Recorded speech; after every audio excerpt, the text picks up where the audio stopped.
राजकीय पक्षात फूट पडल्यावर त्याचा निर्णय घेणं निवडणूक आयोगाकडे असतं. पण शिवसेनेच्या बाबतीत विधिमंडळात फूट पडलेली असताना त्यांनी राजकीय पक्षाचं चिन्ह एकनाथ शिंदे गटाला कसं काय दिलं? विधिमंडळातील आमदारांनी वेगळा निर्णय घेतला, ती पक्षातली राजकीय फूट कशी काय असू शकते?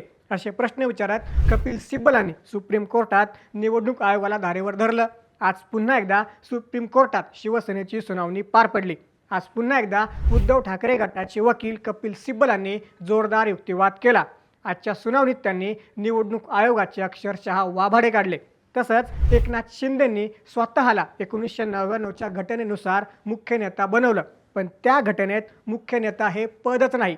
मग एकनाथ शिंदेंनी स्वतःला मुख्य नेता बनवलंच कसं, असा थेट प्रश्न सिब्बलांनी सुप्रीम कोर्टाला विचारला. आणि सुनावणी एकदम टर्निंग पॉईंटला आली. आजची सुनावणी मागच्या 3 सुनावण्यांपेक्षा वादळी ठरली.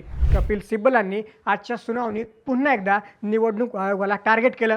कपिल सिब्बलांच्या आजच्या युक्तिवादामुळे खटला आता एका वेगळ्याच वर्णावर येऊन पोहोचला आहे. नक्की काय घडलं सुनावणीत? सिब्बलांनी नक्की काय मुद्दे मांडले? कोणत्या प्रश्नामुळे सुनावणी टर्निंग पॉईंटवर आली?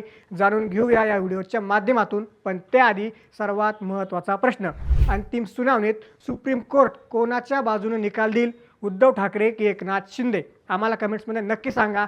नमस्कार, मी महेश नाकाडे आणि तुम्ही पाहताय थोडक्यात. महाराष्ट्रातील शिवसेनेच्या सत्ता संघर्षाशी संबंधित सर्वोच्च न्यायालयातील सुनावणी दरम्यान आजपर्यंतचा सर्वात आक्रमक युक्तिवाद पाहायला मिळाला. उद्धव ठाकरेंच्या शिवसेनेची बाजू मांडताना ज्येष्ठ वकील कपिल सिब्बल यांनी एकनाथ शिंदे यांचा मुख्य नेता या पदाच्या वैधतेवरच गंभीर प्रश्नचिन्ह उपस्थित केले.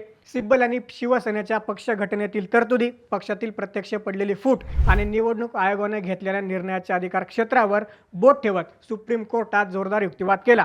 कपिल सिब्बल यांनी थेट न्यायालयाच्या निदर्शनास आणून दिलं की शिवसेनेच्या मूळ पक्ष घटनेत मुख्य नेता नावाचं कोणतंही पद अस्तित्वातच नाही.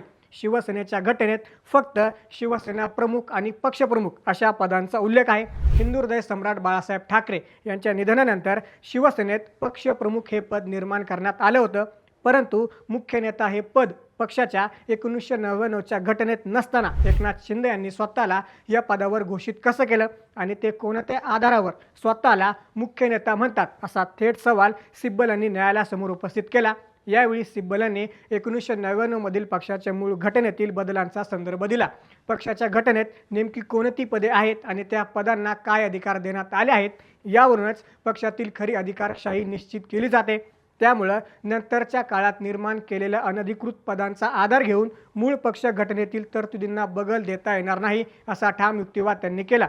एकनाथ शिंदे गटाने दावा केलेले मुख्य नेता हे पद तर पक्षात फूट पडल्यानंतर घाईघाईत निर्माण करण्यात आलं आहे. मग अशा प्रकारे फूट पडल्यानंतर निर्माण झालेल्या नवीन पदाला मूळ पक्ष घटनेचा कायदेशीर आधार कसा काय असू शकतो, असा मुख्य प्रश्न सिब्बल यांनी उपस्थित केला. यासोबतच कपिल सिब्बल यांनी निवडणूक आयोगाच्या अधिकार क्षेत्रावर आणि त्यांनी घेतलेल्या निर्णयावरही जोरदार ताशेरे ओढले. 2010च्या निवडणूक आयोगाच्या मार्गदर्शक सूचना आणि निवडणूक चिन्हाबाबतच्या परिच्छेद 15चा संदर्भ देत ते म्हणाले की हा परिच्छेद लागू होण्यासाठी सर्वात आधी राजकीय पक्षात संघटनात्मक फूट पडणं आवश्यक असतं. परंतु एखादा राजकीय पक्ष किंवा त्याची अंतर्गत रचना लोकशाहीवादी आहे की नाही हे ठरवण्याचा कोणताही अधिकार निवडणूक आयोगाला नाही. निवडणूक आयोग ही केवळ एका न्यायाधिकरणासारखी काम करणारी संस्था आहे. त्यामुळं एखाद्या पक्षाची घटना लोकशाहीवादी आहे की अलोकशाहीवादी आहे हे तपासण्याचे अधिकार आयोगाकडे नसतात. सिब्बल पुढे म्हणाले की जर निवडणूक आयोगाच्या मते शिवसेनेची घटना लोकशाहीवादी नव्हती तर त्यांनी संबंधित पक्षाची नोंदणी रद्द करण्याची नोटीस का दिली नाही? तसे न करता पक्षातील एका गटाला थेट अधिकृत चिन्ह आणि नाव बहाल करण्याचा अधिकार निवडणूक आयोगाला कसा काय मिळतो? निवडणूक आयोगानं केवळ 3 कागदपत्रांच्या आधारे शिंदे गटाच्या बाजूने निर्णय दिल्याचा आरोप करत सिब्बल यांनी 2018च्या घटना बदलावरही भाष्य केलं.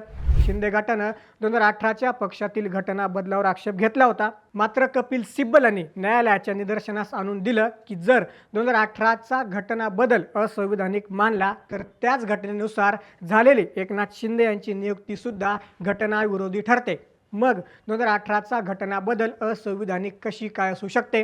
जर त्यांची नियुक्तीच घटनाविरोधी असेल तर त्यांना मिळालेले सर्व लाभ आणि अधिकारसुद्धा घटनाविरोधीच ठरतात, असा अत्यंत महत्त्वपूर्ण युक्तिवाद कपिल सिब्बल यांनी मांडला.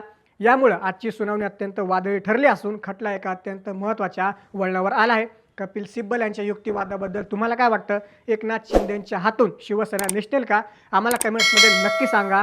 तसंच राजकीय घडामोडींसाठी थोडक्यातला नक्की सबस्क्राईब करा.